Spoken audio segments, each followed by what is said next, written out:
Welcome to Finance Working Mama. My name is Heather and thank you so much for joining me today. Who loves to entertain? But who doesn't like the price of entertaining? Well, friends, I can tell you at the Cross House, we love to open our home up to our friends, our family, and our clients throughout the year. And we do that a good number of times throughout the year. If you're not careful, that could really hurt the bank account. So I wanted to share with you some ideas and most importantly, a dinner menu that I put together that only cost me $100 to host 14 of my friends. I'm going to share with you the recipes as well as the tips on how I control the budget when it comes to entertaining.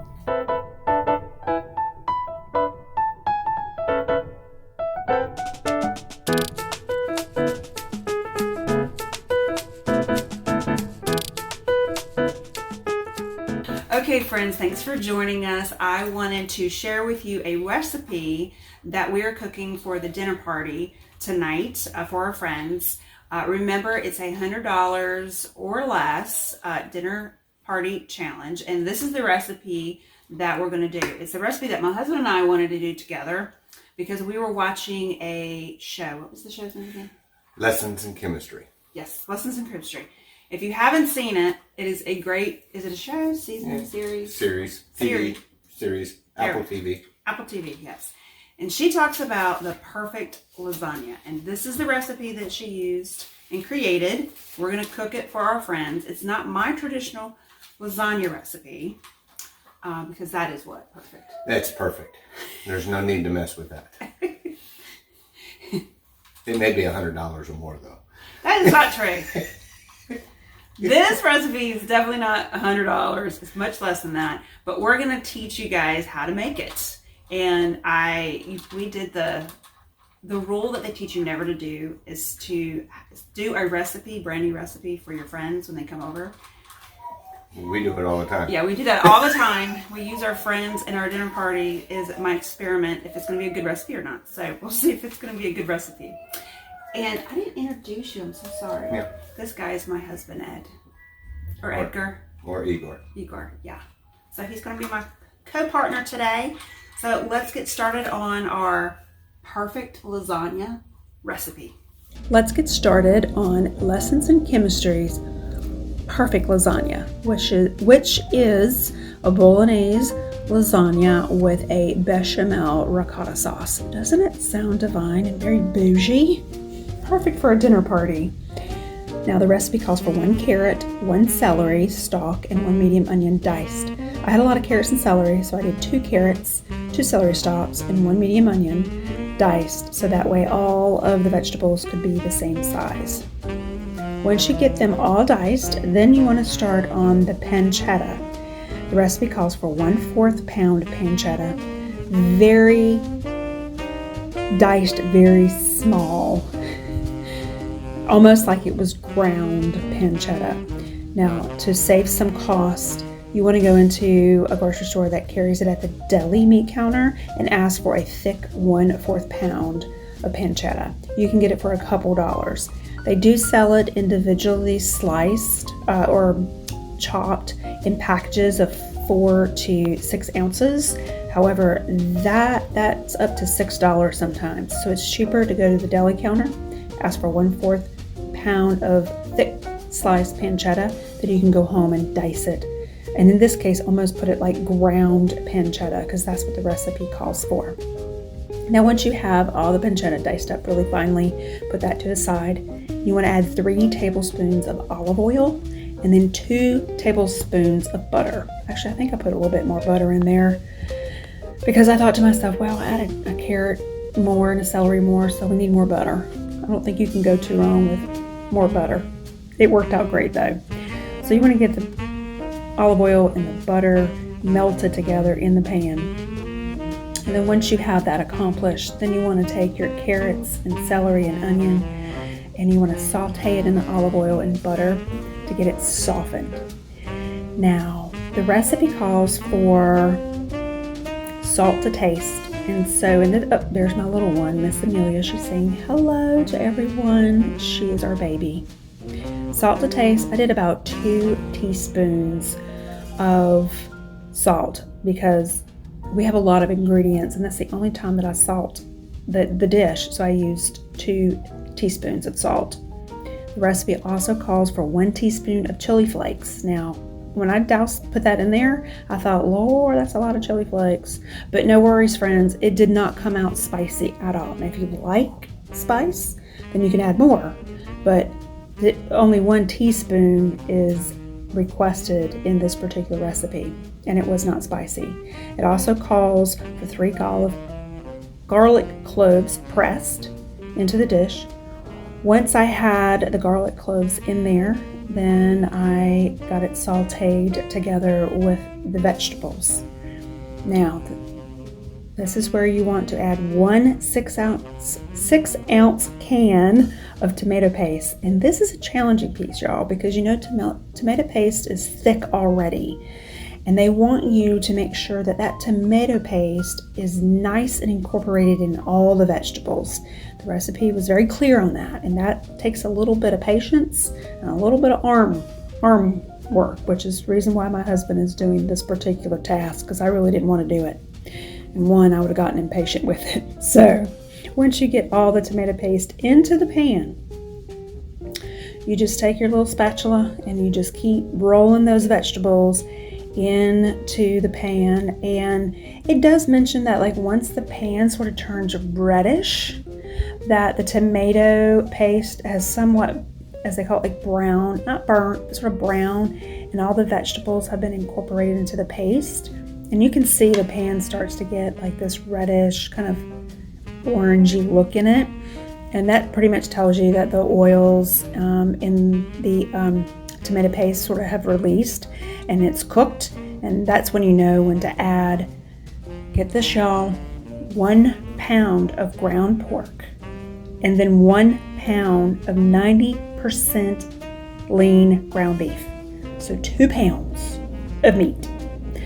This also takes a bit of patience and a little bit more arm work. This recipe definitely works out your arms. My husband was using the flat spatula, which is what he typically likes to use when he's browning meat, but gave up and said, give me that meat chopper that you use all the time. And he used this to brown up the meat. Now, once you get this takes about 15 minutes, y'all, about 15-20 minutes, because it's a lot of meat in this pan. And I thought to myself, did I use the right pan? Should I use the big Dutch oven? And I didn't. So you have that moment when you're cooking like, oh my gosh, I used the wrong pan, but it works out. It was fine. So once you get the meat nice and brown, as you can see, the coloring has changed to where it's more cooked than raw. That's when you want to add the pancetta. Now I had a little bit more pancetta than what the recipe called for. I was very fortunate when I walked into Harris Teeter to buy my pancetta because it was the one ingredient Walmart did not have. They had the already diced packaged pancetta reduced to like $2.50. And so that gave me about 5 ounces, I think it was like 6 ounces of pancetta. And I thought, well, I'm just going to include all of it into the recipe because why not? So it has a little bit more pancetta than what the recipe calls for, but more is better is what I'm saying. It's pretty much bacon. It's considered Italian bacon. Right here, I'm adding 1 cup of whole milk. I don't know if you could use lighter milk. I'm sure you could. I was keeping to the integrity of the recipe and trying to stick to it, so I did use a whole milk instead of 2%. So I bought special milk just for this recipe, and the leftovers my husband was happy to drink because he prefers whole milk. He got a little treat. I'm also adding 1 cup of white wine. I didn't get expensive wine. I think it was like a $5 or $6 bottle at Walmart.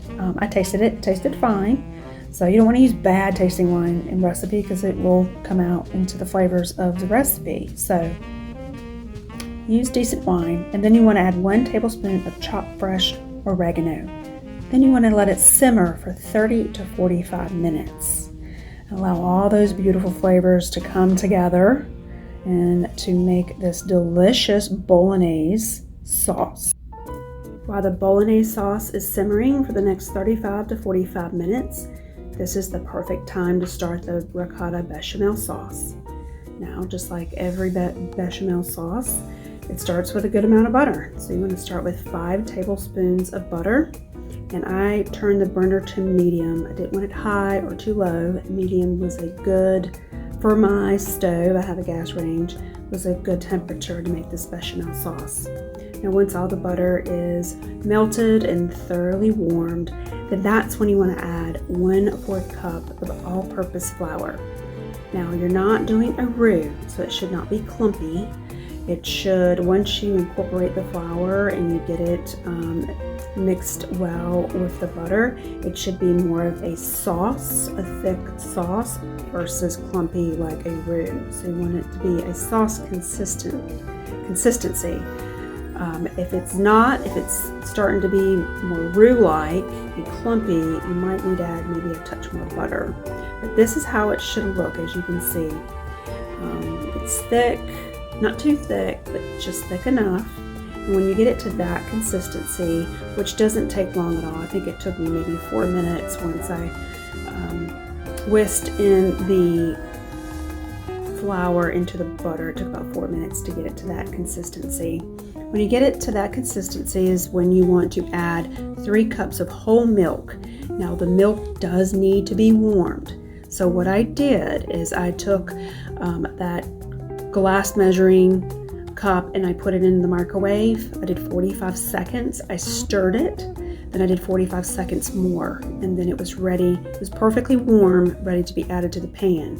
The reason why you want to use warm milk is you don't want to bring the temperature of that pan down. You work so hard to get that perfect temperature warm, and you basically starting all over and getting all the butter, flour, and milk to come back up to temp, to that warm temperature. And it also could cause an issue with it getting to become thick again. So remember, warm milk to a warm pan. Now you just have to have patience with this, friends. You want to be able to just stir it in, stir and stir until it gets to a thick consistency. Not real thick, but definitely when you put your spoon in, as you can see, I'm sort of testing it there. And there's, when you turn your spoon over and the sauce sort of runs off the spoon, that it sort of creates a film or a skim of milk across it. That means it's not too liquidy, but just the perfect consistency to go to the very next step, which you want to add 1 teaspoon of salt to this dish. And the recipe also calls for a 1/2 teaspoon of freshly grated nutmeg. Now, if you can find whole nutmeg, which you can, it can be pricey. Friends, I think it's okay if you use already ground nutmeg. Now, I have the whole, the nutmeg, I don't know what you call it, a nut. I have a whole one. I bought it, and it's the last time I've seen it. I bought it a couple years ago, and you buy basically 3 or 4 round nutmeg, and then you can grate it, and that's what I did there. So I grated a 1/2 teaspoon into the dish. I think if you have already ground nutmeg, I think that will be fine. Just fine, y'all. Use what you have. I get that all stirred and incorporated really well, and then as you can see, it has thickened up nicely. You can sort of see on the edge of the pan the consistency that you're looking for to pull it off the heat. And this is where you want to add the ricotta to the dish. You want to add an entire 15 ounce of ricotta. Now I have put it out to room temperature because, again, I didn't want to put cold ricotta into a warm bechamel sauce. So I did get it to room temperature, and I made sure that it was stirrable. That was the other suggestion to the recipe, is room temp, and for it to be able to be stirred before putting it in the bechamel sauce. So you add the ricotta to the bechamel sauce, and then you just stir it together, and it makes it a little bit more thicker than the typical bechamel sauce. But I have to say, guys, I was a little bit skeptic on the sauce. I don't like ricotta. I put a little bit in my lasagna when I make regular lasagna. So I was wondering how this would turn out, and it really did turn out delicious. It was actually surprisingly good. So you want to start making your layers to this dish. Now you want to start with a little bit of bechamel at the bottom of a greased pan. I am choosing 2 different pans. It calls for a large casserole dish. I wanted to have fancy pans on my table for my dinner party, so I'm using 2 different containers to make 2 lasagnas. But the recipe called for, I think it's between 8 to 10 servings, and this made actually enough for 14 people, surprisingly. But I also had other things like salad and broccoli, vegetables, and of course a fish cod dish as well. So it was a mixture of things. So you want to do a layer of bechamel, then you want to do a layer of lasagna noodles, then another layer of bechamel sauce, then a layer of the sauce bolognese, and then you want to sprinkle a good heavy amount of Parmesan. Then you want to do another layer. And then you start the process all over again. The bechamel, then of course the bolognese, and then the Parmesan. Now this made 5 different layers, and I was getting stressed. You ever get stressed when you're doing layers if you're going to have enough meat and sauce, like cheese and meat sauce? This is where I was getting, so I was being very careful about how much I was dousing into each pan.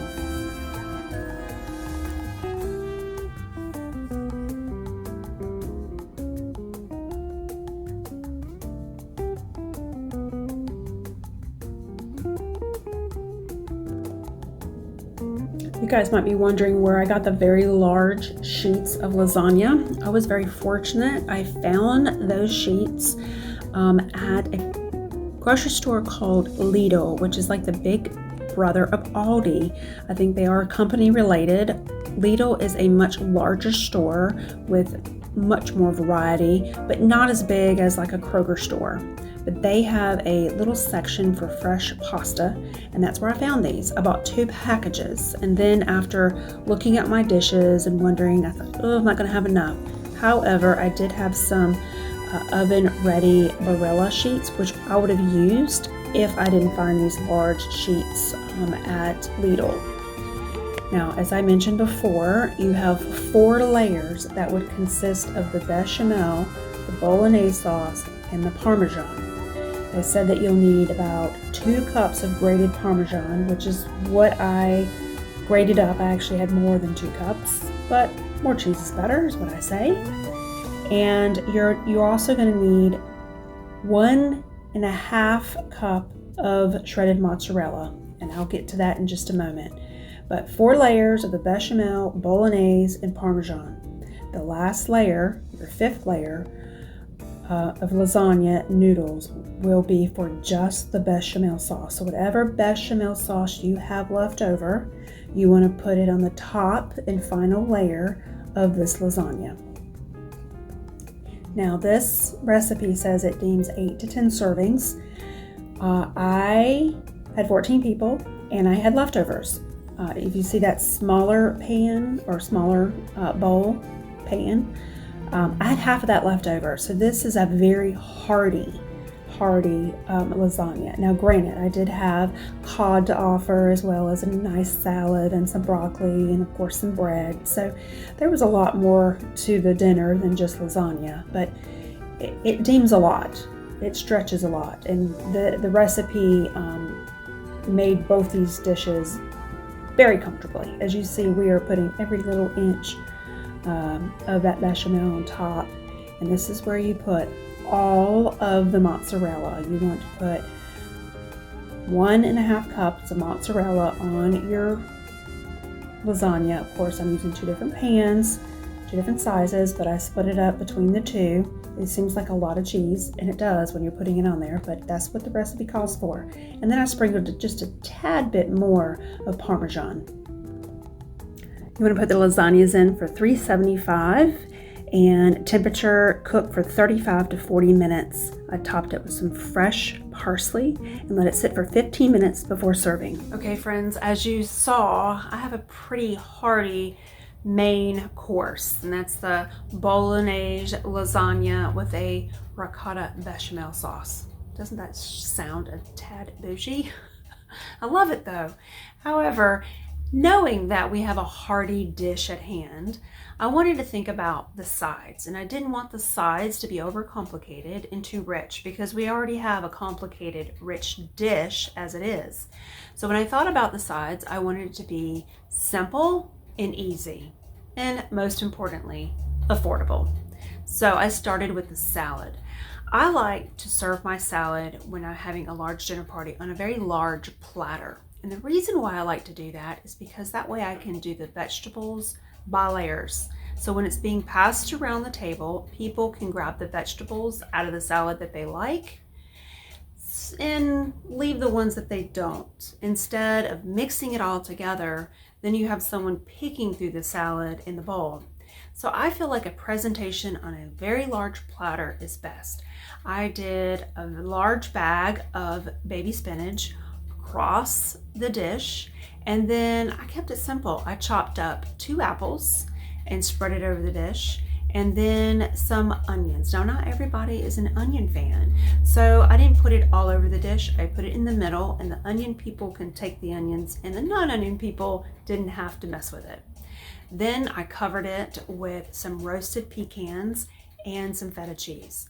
Now, I left the dressing off of the salad because in my party of friends that attended, some of them really don't like a lot of salad dressing, like myself. Some do love a lot of salad dressing, and some don't even want salad dressing. So I left that on the side in a container so they could put as much or as little as they want. Let me show you how I made that dressing. Okay friends, I did not follow a recipe for this vinaigrette. I came up with it on the fly, and I tried to measure out all the ingredients, so if you wanted to recreate it, you could. I started off with 1 teaspoon of finely diced shallots, and I already had that at the bottom of that container. And then I'm adding about 1/4 cup of extra virgin olive oil.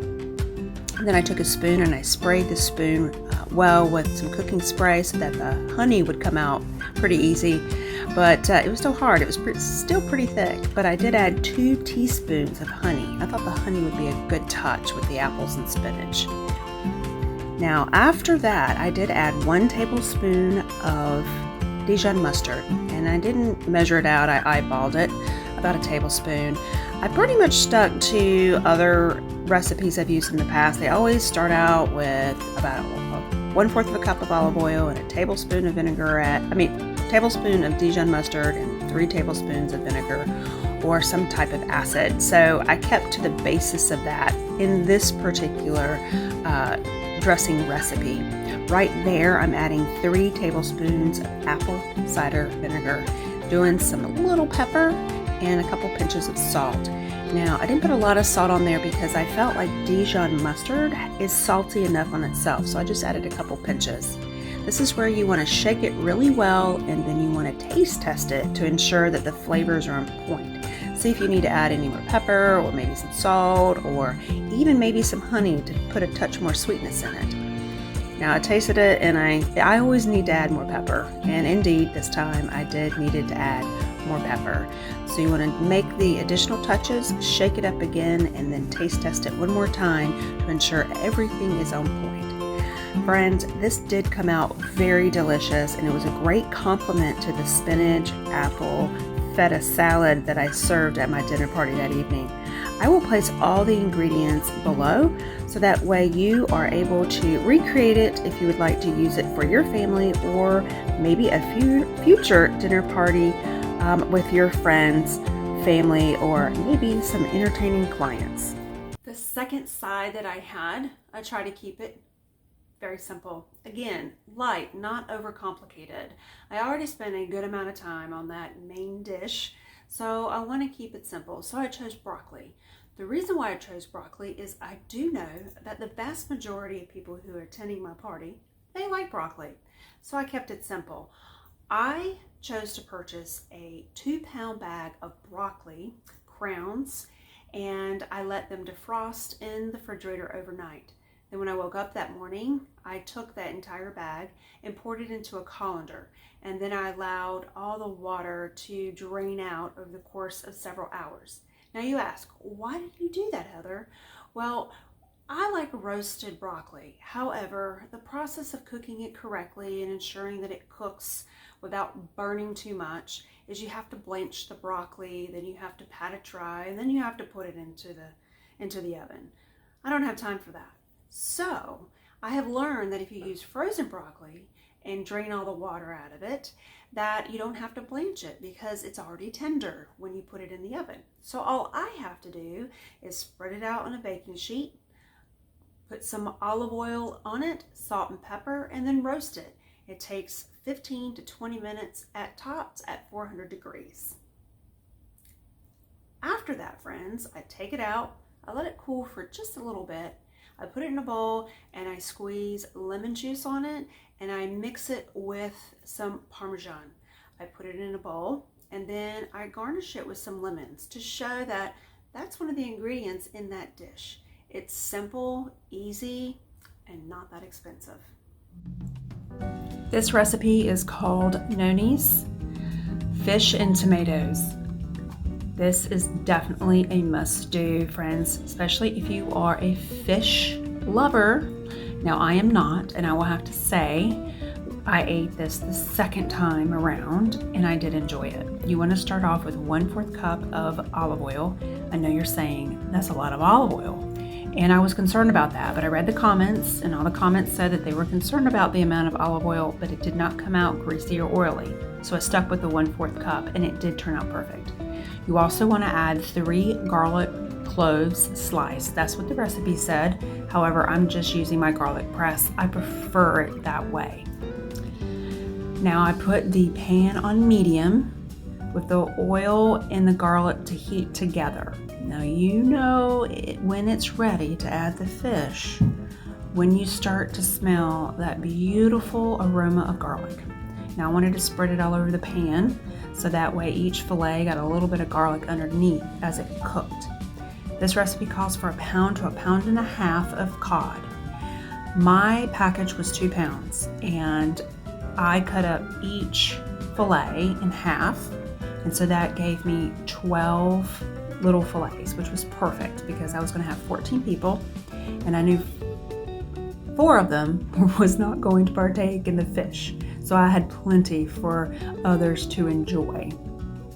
And it's important to note that once you put it in the pan, the recipe calls for 1/3 teaspoon of salt, 1/3 teaspoon of pepper. I just salt and pepper to taste on each side.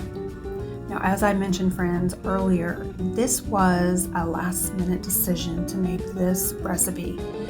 My initial meal plan for this dinner party was the lasagna as well as 2 whole roasted chickens. The night before, I went to the freezer and only found 1 whole chicken. And then I thought, oh my goodness, what am I going to do? Then I saw the cod and thought, well, I know a good portion of people enjoy fish at my dinner party, so I'm gonna see if I can come up with a recipe to make this cod.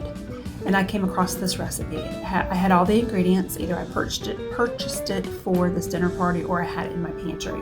And it's not a lot of ingredients, as you can see. Now, this recipe does call for tomatoes. The tomatoes, ask for 4 ripe tomatoes diced. You can also use canned tomatoes, but you want to drain the water out of the tomatoes before adding it to the dish. I had to use the canned tomatoes because I didn't have any fresh tomatoes. So I did use it the first time I made this recipe for my dinner party, and it still turned out fantastic. So if you don't have fresh, you can use your can. I use canned roasted tomatoes in the first time I made it. Now I do cook it each side 5 minutes. As you know, fish cooks pretty quickly, and I kept it on medium the entire time because I didn't want to overcook it and I did not want to burn it. Now, as it's cooking on the second side, that's when I decided to cut up the Roma tomato. I had 4 very large Roma tomatoes, and I took out the seeds and diced them up. Now, when I told my husband that I lost the footage for this recipe, he was very excited because he gets to have it again because he really liked it.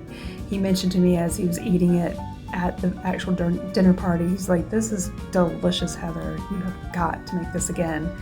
So I know he's excited this evening to be able to have it again. It did, obviously, I had a lot more fish left over because it was meant for a dinner party. And a couple that attended the dinner party, I called them up. They live in my neighborhood. And I said, "Hey, I made that delicious cod recipe that I made at the dinner party. I'm going to bring some over." And they were so super excited to have this as part of their dinner one evening. I add the tomatoes towards the end of the cooking. You don't want stewed tomatoes. You don't want them overcooked. You just want them heated through to be a part of the dish. And then this isn't optional. The recipe said it is optional to add 1 ounce of black sliced olives. We like olives, and so I added the entire can of olives, which was only 2 ounces, to the dish. And again, you just want it to heat through before serving. You can see that the pan is got a pretty hard simmer going on, and I'm going to add 3 tablespoons of chopped parsley to the top. Now I'm going to let it sit there and simmer a little bit before serving it, just to make sure that the tomatoes are heated through and the olives are heated through, and a little bit of that parsley to start touching on each of the fish fillets. Ladies and gentlemen, you have to try this. If you're a cod or fish lover, I think you're going to find this absolutely delicious. It could be great for a weeknight meal and even for a nice dinner party for your friends. Not only did I like it, and I don't like fish, but also my 6-year-old. This is a delicious meal.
Last but not least, let's talk about dessert.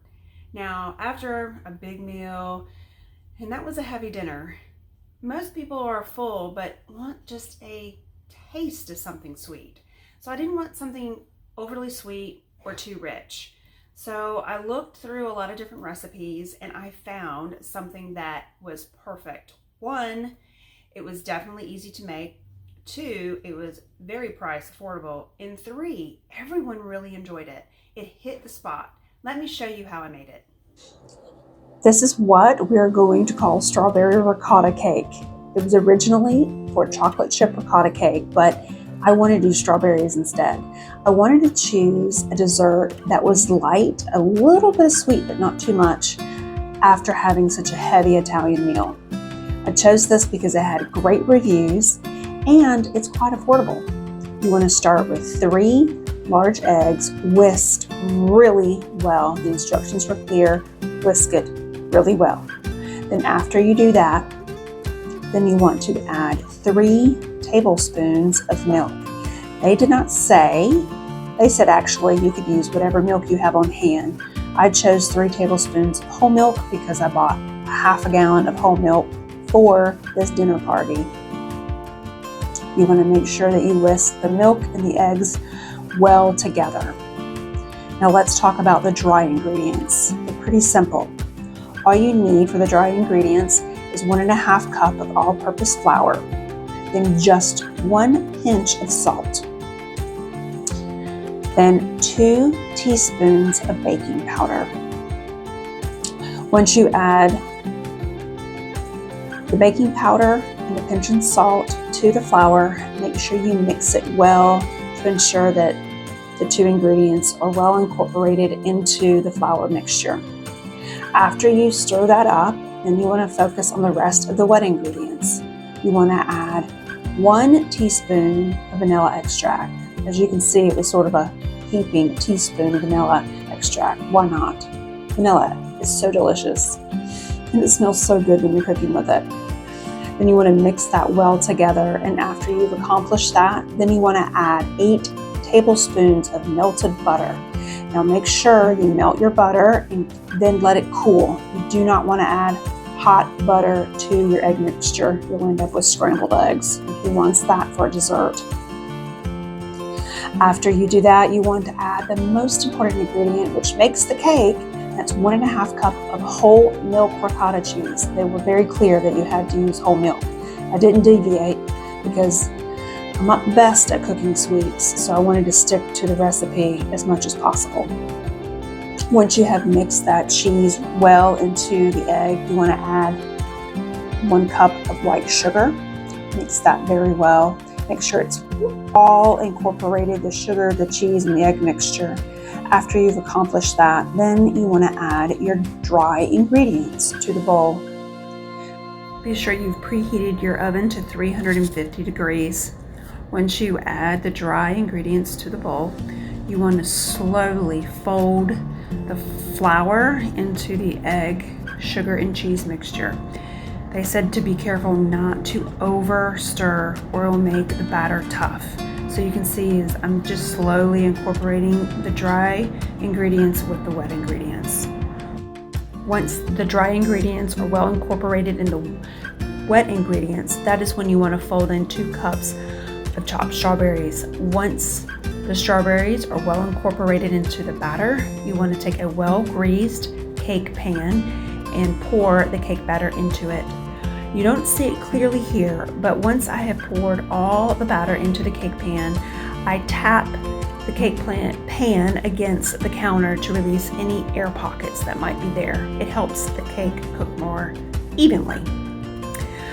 It took my cake 35 minutes to cook. The recipe says between 35 to 42 minutes. So check it at 30, so make sure your cake doesn't overcook. Once your cake is cooked, let it cool in the pan for about 35 minutes. Then take your cake and put it on your cake plate, dust it with some powdered sugar, and then top it with some strawberries. It's a wonderful, delightful dessert. So I know what you're thinking. You're thinking, Heather, you've prepared wonderful entrees, side dishes, and some delicious dessert. However, how about the appetizers? The little things you nosh on before the dinner. Well, friends, I have to tell you, I don't like to do a lot of appetizers because I don't want my friends and family and clients to fill up on appetizers. I want them to eat the food that I've worked so hard on.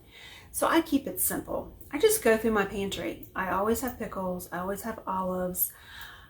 Obviously, you saw that I bought a big package of carrots and celery that I only used 1 or 2 items from those. I can cut that up, put them on a little relish tray, find some dip that's in the refrigerator. I always have crackers on hand, and it's the Cross House, so we have cheese available. I just sort of put together what I have in my refrigerator for people just to nosh on a little bit, not fill up, but something to munch on as we are fellowship, having our cocktails, our wine, before we sit down for dinner. Now, some of the things that I have learned over the past to make it sort of simple and easy and not too expensive is just a simple block of cream cheese with a little pepper jelly wrapped on top of it. Now, I remember getting my first pepper jelly jar of pepper jelly, thinking, what am I going to do with this? Because it didn't sound good. However, my friend, she actually pulled it out one day out of her pantry, and she put it over cream cheese and served it with crackers. I'm telling you folks, between the sweetness and the cheese taste, as well as a little bit of heat, that was terrific.